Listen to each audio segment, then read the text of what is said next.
this popped up on Netflix for me. It was something that I was immediately interested in just Mm-hmm. because of the fact that they're Asian. Yeah, I was really excited. And and the only reason why is because they were Asian, Mm-hmm. and we haven't seen much stories like this. The only reason why I didn't watch it is because you said that it wasn't good. But I did end up taking myself to watch 30 minutes, the first 30 minutes of it. Okay. And I have to tell you, again, I did feel like it was, the jokes were forced. They were trying to be funny when I don't think that they needed to be funny. Yeah. And it's again, a story. There was some culture in it from what I've seen so far. And there was, it was a story that we've seen many times by an all black cast and an all white cast, right? So I'm saying, like, to me, in a traditional sense, in a traditional sense, and it was working. Yeah. For me, it was working, even though the jokes seemed a little bit forced, and I feel like each character in it were overplaying their character. That being said, and again, I've only watched 30 minutes of it. That being said, I want to continue watching it. I didn't find it boring. I found I wanted to know, okay, where are these characters gonna go? And I don't know why, because I did find it a little bit cheesy, but there was a charm about it that those movies tend to bring that I like. Yeah. So I am definitely going to finish it. But you guys finished it. Yeah. So what did you think? So for this movie, I was really excited. Not only because it's it's an Asian, like 2 Asian leads and stuff, but it's also done by Ali Wong. Yeah. And her, like, I've seen her stand up and it's hilarious.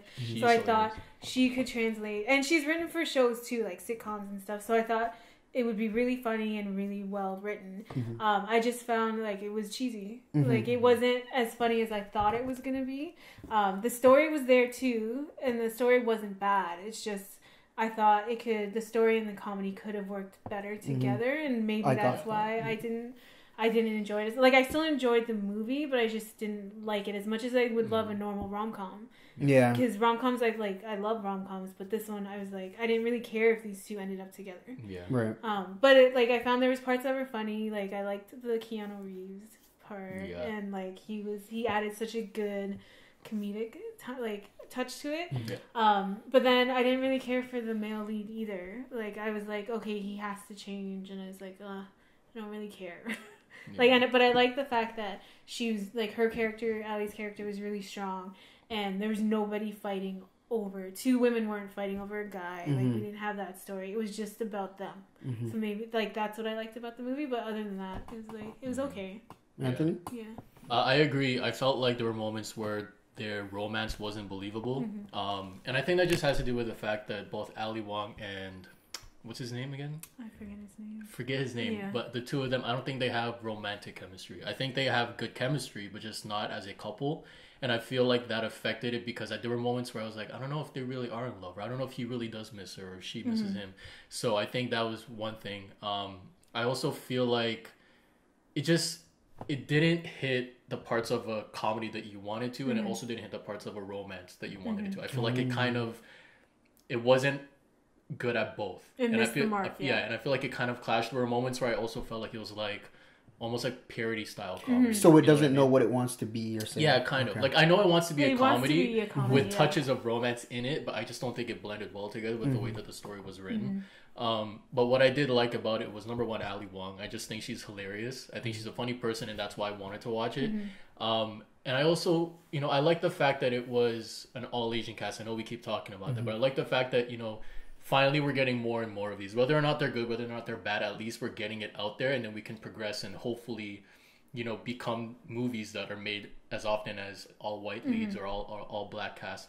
So I really like that about it. I just wish it wasn't basic, because that's what it was. If I were to think of a word, it's just basic, funnier. Like it's something, the story is very predictable, and you expect it from something like this. The thing is, for me and my perception of it is, like, I feel like when they're doing movies like this, Son is Also a Star, Always Be My Baby, maybe Always Be My Maybe, I feel like you don't have much chances at movies like this, because these are the first bunch that they're putting out, and I feel like they're very important, and they can't keep missing the mark, right? Because we want these movies to be a standard, to be amongst all the other, all the other movies that get released. Do you think that this movie, again, I never watched the whole thing, but do you think that this movie deserves to get a theatrical release?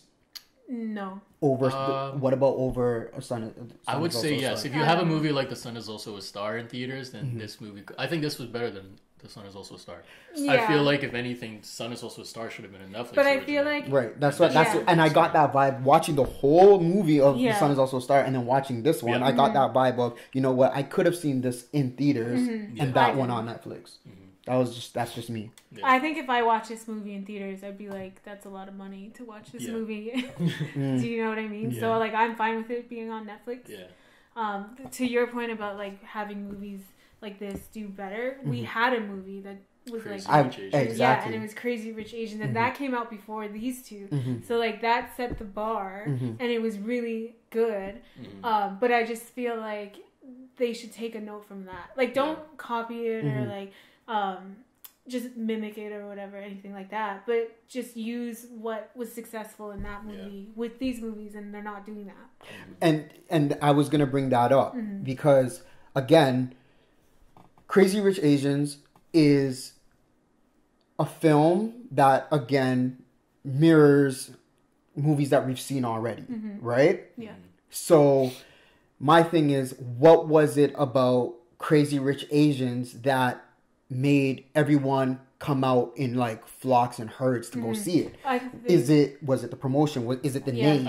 Is it the theatrical release? Like, what was it about that? I think it was the emphasis of the culture. Yeah, because we don't see that. So that's what I was thinking. Is it the fact that it's called Crazy Rich Asians? Like that title is what put it to the forefront. I think also it was intriguing because you never get an all Asian cast. You know what I mean? So I think for people who heard about it, they're like, whoa, this is a first. Let's check it out. So here's my question. If this movie were to be theatrically released and come out before Crazy Rich Asians, do you think it would have got that same love in the beginning? I think so. Like, do you think people would have came out in flocks and stuff to go see it? I don't think it would have been as strong just because Crazy Rich Asians is based on a book.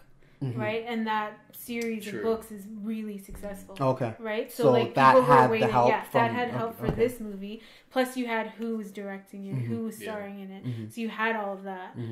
So that's why I don't think an original would have done as well. I can agree with that. Yeah. So I don't know. Yeah, because like, and I was when I was trying to weigh between the two, I was thinking, I'm like, okay, is it the fact that it did have the book following, and is it the fact that 100% that the name behind it, like the actual title of the movie? The thing too with Crazy Rich Asians, they did what we found was lacking in both of these films is the culture. So like people went to watch it because of the culture, and then they represented the culture in the movie so well. And even like things that I didn't even know about certain cultures, I was like, wow, that happens. And it was true to that nature. Do you know what I mean? So and they did it really well. So I don't know. So we have Crazy Rich Asians basically leading the bar for all the movies that are coming out under it. And then again, we are going to get Mulan, which is probably also going to set another bar for a different genre of that type of casting and stuff like that. So I'm very interested to see where this is going to go. I feel like I want to just jump in and say, because for the people who are watching that maybe aren't Asian and are like, well, it's not always about the culture. It doesn't always have to be the culture. I think, coming from the perspective of an Asian, it means a lot to us when you finally have a movie representing you. You know what I mean? Like, it doesn't even have to be like, I'm Filipino and it wasn't a Filipino-based movie. Right. But the Asian community as a whole hasn't had enough representation in movies, in Hollywood movies at least. And when you have a movie like that, it's revolutionary for us. And so that is why we keep mentioning the culture. Like, I know a lot of people say, well, it's not about the culture. It should just be about the movie. But when you have had so many decades of movies without Asian representation, it means a lot now that it's finally coming. So that's why we keep mentioning it. Yes, and to Anthony's point, because one of the things that I'm so big on when it comes to watching these movies when it comes to different representation is the culture, and more specifically, I want to feel that you're not just placing these people from different cultures in a film. I want to feel the authenticity of it. So I want to hear accents, and that's what I'm hoping for with Mulan. I want to hear accents in there, and I want to get a sense of, okay, we're not just watching a movie with Asians in it. I want to get a sense of, okay, we're actually in their world. You know what I mean? Yeah, I feel that. All right. So, numbers for Always Be My Maybe. I give it a 6. Wow, we're rating it the same.